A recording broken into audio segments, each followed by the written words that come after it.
So it seems these new ways of doing things really uncover some huge potential opportunities. Let's talk about how to uncover some of these untapped opportunities.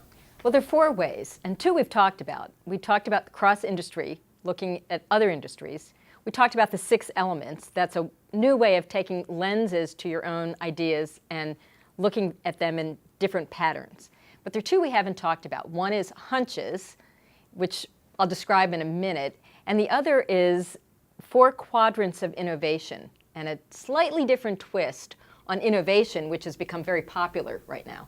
A hunch sounds pretty interesting. It seems like more than just a wild guess. What is it? So this doesn't get any airplay. If we're in business, we literally could do tomorrow what we did today. But we know that that's not enough. So the question is, what are you supposed to do next? And I'm fascinated by that because to me it's a combination of art and science. It's a combination of an instinct, an idea, or a suspicion that there could be more revenue somewhere in your world, but you're not sure. And so you have all this information, but that doesn't necessarily lead to a great business idea. So how do I start to take a hunch and do something with it? Well, I'll give you an example of a situation where you can see an untapped opportunity. It starts with something where it might be an anomaly, something that's in your data for the first time.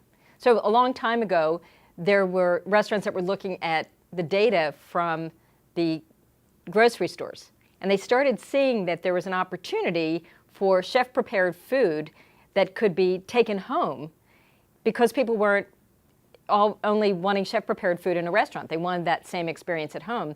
And that was the beginning of things like Whole Foods Market. So you see the beginnings of things by looking at the same data you've been seeing, but sometimes it's this anomaly, something different. You can also train yourself to be very uncomfortable with the status quo. I'll give you an example of that. I travel a lot, and I end up with a suitcase that's in my hand, and I'm usually starving. Stop at a restaurant in an airport.